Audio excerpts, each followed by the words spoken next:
Oh.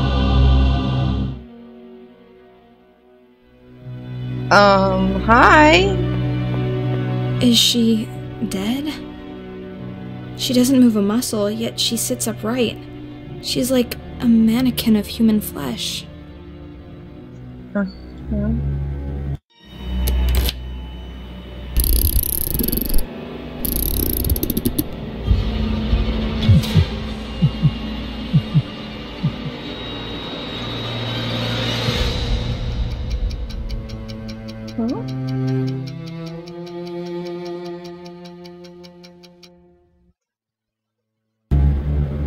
Clara, it really is you. What?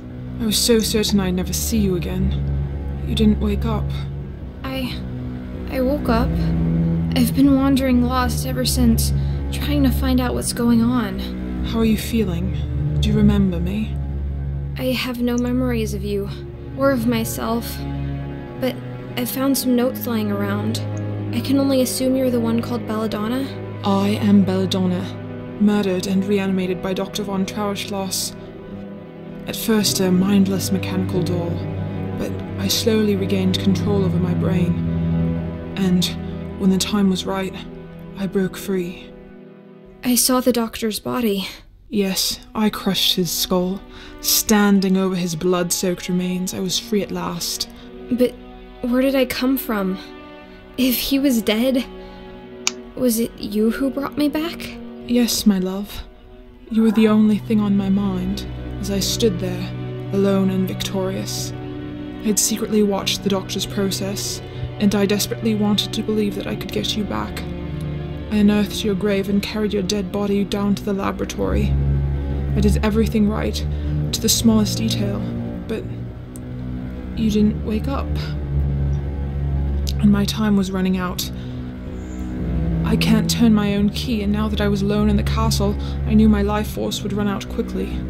But for all my effort, you remained dead, and with no one to keep me vital, I eventually sat down here and just stopped. But I did wake up. Yes, apparently you did. Your body had been in the ground for quite some time. Perhaps that made the reanimation process slower, but with your key powering your brain directly, you did not have to go through the drawn-out, sluggish wake-up. I take it your cognitive powers and language have been with you from the start. Well, yes. Excellent. Then I have even improved on the doctor's method, but I doubt independent thinking and free will was ever in his interest to reproduce. Do you think you could do it again? Create more of us, you mean? Yes, I hold the secret of life and death, and I plan to use it. The experimentations must continue. And the two of us will have no place in this world. Quite right. So, we'll make us a place. Dead bodies will never be in short supply. We'll make more of our kind, a whole new race of the damned. Where do we start? I know for a fact that there's a fresh body lying out there in the Great Hall. The doctor. His flesh, at least. We won't be using his wretched brain. I've already destroyed it in any case. But the body will do. We will have to find a few other ingredients. Will you help me? Of course I will. Thank you, my love. I'll carry the body down to the laboratory and start with the preparations, and in the meantime you can help me with a few other things. The doctor's brain is completely destroyed. I made sure of that. I don't think any of us want his villainous brain back amongst us. We're going to need to find a new one. Secondly, we will also need some clockwork parts. We have to manufacture a force to keep the dead body going. Thirdly, not only the brain, but also the head and the cranium were damaged. If we can find a new head, that would save a lot of the reconstructing effort. I saw a brain preserved in alcohol down in the laboratory. Oh, you did? That's good. That, my dear, is the brain of baby Lucas. Oh. Your son? Lucas was never buried. The doctor had the body cremated very quickly and thus incinerated all the evidence that the corpse was not complete. He'd stolen the brain and kept it for himself. I don't know what he claimed about not planning on resurrecting his child, but the truth is that he kept the brain all the same. And now you want your child back? No, my dear. It's just a brain. I wanted you back, so I took great care to preserve your personality. But this brain is young and has been dead for very long. I suppose the creation will be my child, in a way, but not my son Lucas. Clockwork? Yes, we need something to supply the body with the force to move. We can't make the heart beat again, so we use the spring-loaded clockwork. In the future, we'll have to think of a source of parts more reliable than salvaging old-time pieces, but that'll do for now. I see. Thank you. Will we need to find a fresh human head? Yes, I've smashed up the head of Wolfram rather frivolously. I'm afraid it's beyond rescue. I was thinking of my grandmother, Francesca Canosa. I'm sure you've seen her portrait in the study. She was buried some time ago, but her cranium should be sufficiently preserved. She rests in the mausoleum in the cemetery outside, but there is a hidden way into the tomb behind the armor in the basement.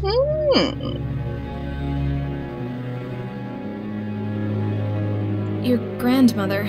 Will it not cause problems to attach a woman's head to a man's body? No, I don't see how it would make any difference in this new race of ours. We do not even reproduce sexually, so not even that significance is relevant. What do you mean we don't reproduce sexually? How do you know? I spent quite some time with Wolfram dead and mindless, you know. I can safely say that, though we do experience all the physical sensations of intercourse, we cannot become pregnant or bear children.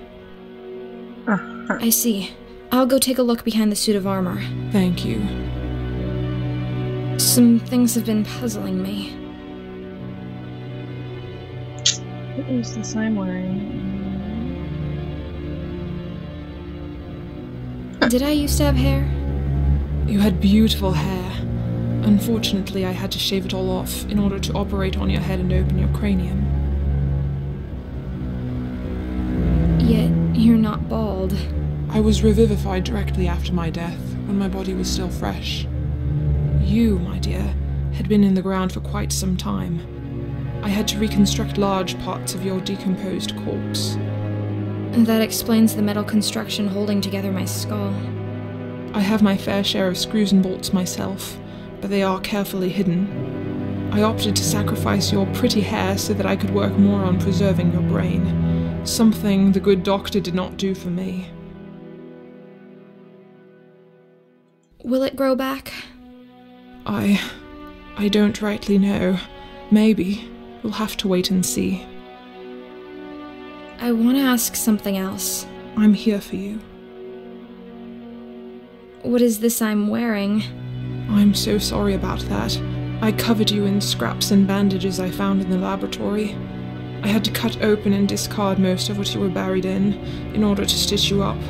I want you to know that my plan was to be right next to you when you woke up, to help you understand and to find a proper dress. I'm so sorry it didn't come to pass like that. On my way in here, I killed a cat. It was in my way and it felt so natural to just dispose of it. It worries me a bit. How so? I may have a functional brain, but what about a soul? Shouldn't there be something in me stopping me from hurting others? Or at least making me feel bad about it? You're right. It did come very natural for me to murder my husband. But I'm not too worried about this. I have no desire to commit unnecessary killings, and I do have control over my actions. What if you're raising an army of cold-hearted mass murderers? They won't be mass murderers any more than you and I. And besides, why should we prioritize the lives of the living above the lives of the dead? I want to ask something else. I'm here for you. Why did you put this wind-up mechanism in my head? Yours is in your back. Yes, the damned doctor had placed my wind-up mechanism in my back. It goes straight into my chest and heart, giving me a strong central of power. But it is placed outside my own reach. So, you can't turn it yourself? No, I can't. I have to depend on others. That's why I chose to put the key in the back of your head, well within reach of your own hands. I know what it means to not be in control of your own existence, and I will never put someone else in the situation I'm in. Thank you. Of course. I want to ask something. I'm here.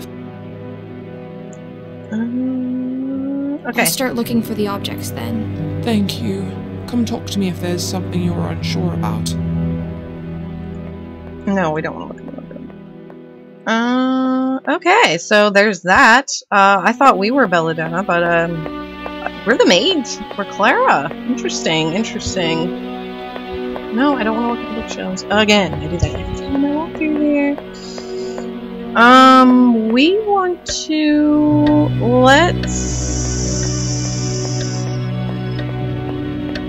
She said not yet on this. This faithful screwdriver will do the trick. Time to turn this old clock into a slightly peculiar wardrobe. Nice. Okay, so now I need the brain and the head, which we can get into the mausoleum behind the statue of armor. So let's go do that then.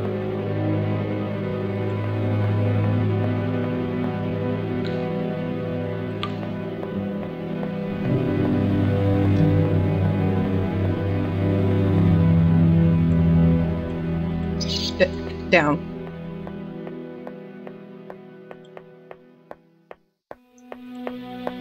Let's go in and try to get the brain. How are we supposed to get that? The body of a deranged murderer, the decomposed head of an old lady, the brain of a small child. How could this possibly go wrong? Okay, so we didn't. I thought we were gonna have to do something like fancy to get that, but apparently not. And then... Belladonna was right. There is a secret switch behind Roland the Poet. Okay. Ooh. So... I made this a while back, and I'm assuming it has to be for here, right? Yes. I can lower the lantern into the hole. Yes. Amazing. I must be directly underneath the mausoleum and the cemetery. Oh, we left a journal page on Belladonna's bed. I'm gonna have to It's go get another it. letter. How did it end up down here? Holy crap. After instant probing from my Lady Belladonna, I too take to the pen come evening. Scribbling does not come as readily for me as it does for her, yet I do most certainly see the appeal in the activity. So much has happened in my life of late. My brain is overflowing with joy and secrets and disorder, and if I manage to write down a map of but a fraction of it all, that would be an enormous relief. Verily, it all centers around Belladonna, this queen regent of the castle who has turned her benevolent face towards me and thus filled my person with happiness I had previously thought unimaginable. I still remember the first time I saw her standing next to her husband when I took up work in the household, and I remember how she seemed to me to glow. The two of them lost a child shortly after that, and the tragedy would linger in the castle for a long time. All the other servants started to leave one by one. But as much as I wanted to, I found myself unable. I kept postponing my departure with each new day, and I found myself dancing around Belladonna's flame, drawn to it as strongly as I had been from that first glance. By the time she finally recovered from her melancholy, I was the only one left in the castle, and it was at this time the miracle happened. Belladonna saw me in a new way. The tempestuous affair, galloping and world-shaking, and yet so quiet, so hidden. The castle is ours to roll as we please, but only as long as we do not arouse the suspicions of the grave-robbing goblin in the basement. It's as if I have stepped into one of the fairy stories my grandmother used to tell. But Nana's stories always ended with someone losing their head or being eaten alive. Though seemingly everlasting, this bliss of ours, the seed of doubt is growing in my heart. Belladonna is married after all, and who am I to break their wedlock? Theirs is not a happy union, true, but I am seducing my love to break her vows and soil her soul, and what wretched ruin will that bring upon us? For a long while, Belladonna was all I dreamed about, my queen and goddess, and my deepest wish was for her to let me into her life and let me worship her. I thought I would give up anything for that, but now that I am here, I wonder if I have sacrificed too much. Belladonna comes from high society, and she doesn't realize just how much she takes for granted. It is clear who is the lady and who is the servant. Can I keep on living like this, or will I have to do the unthinkable and leave her? I made Belladonna promise not to read anything I wrote, and looking at what I have just put down in ink. The weight of that promise is clear. I have forged into words thoughts I did not know I had, and it is vital that these pages remain secluded from prying eyes. Secrets upon secrets. I shall hide this letter inside the old armor in the basement, whom I call Ronald the Bard, where I doubt anyone will find it. I'm descending into that dungeon as soon as I'm done here, and I'll hide this note on my way. As the master has asked me to fetch for him a certain plant from the greenhouse, as strange as the whole situation is, I must still obey his request, if only to keep up appearances. So this was me then. And I missed that one. I'm gonna have to go back and Here's get it. Francisca's coffin, but the lid is much too heavy for me to lift. Maybe I could break it open? But I'll need some sort of big hammer or mace for that. Interesting. Okay, well. We have to go back anyhow.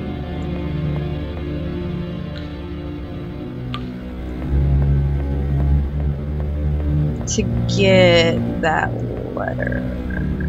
So, let's go do that.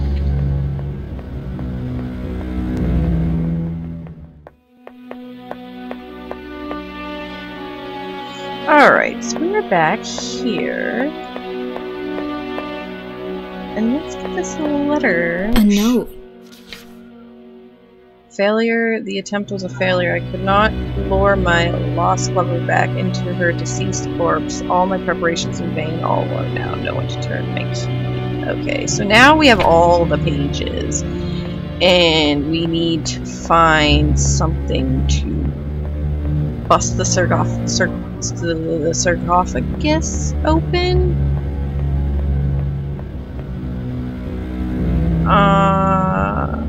Not too sure where that would be. We have a bone saw.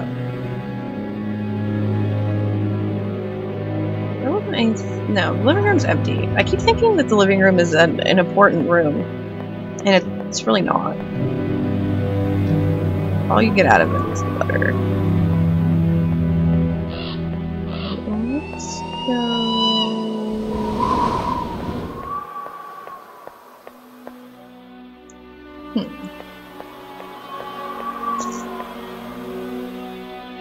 Can I use the candlestick to bust it open?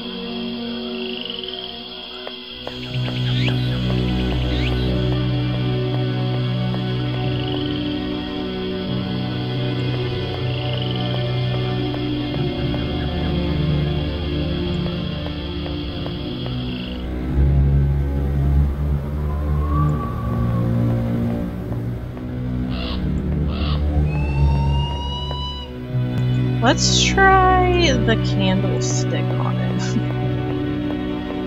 The things one does for love. Ah! That was it. You look very peaceful, but I do so need your head. How shall I remove it? With some surgical tool from the laboratory, perhaps? Too bad I already have that, Bone Now saw. to carefully remove the head. It's remarkably well preserved. Okay. Now. We just bring them all in here, right? Yep.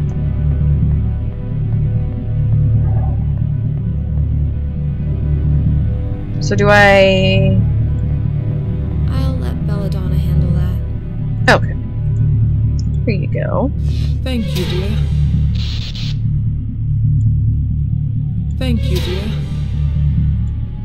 Thank you, dear. The creation is complete. Right. All we need to do now is force life into these dead limbs. That big switch on the wall initiates the procedure. Will you have the honor, my dear? Gladly. Okay. The time has come.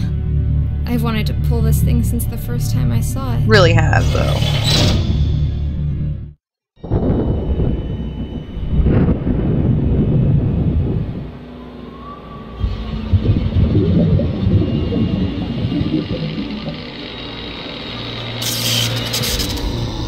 It's alive.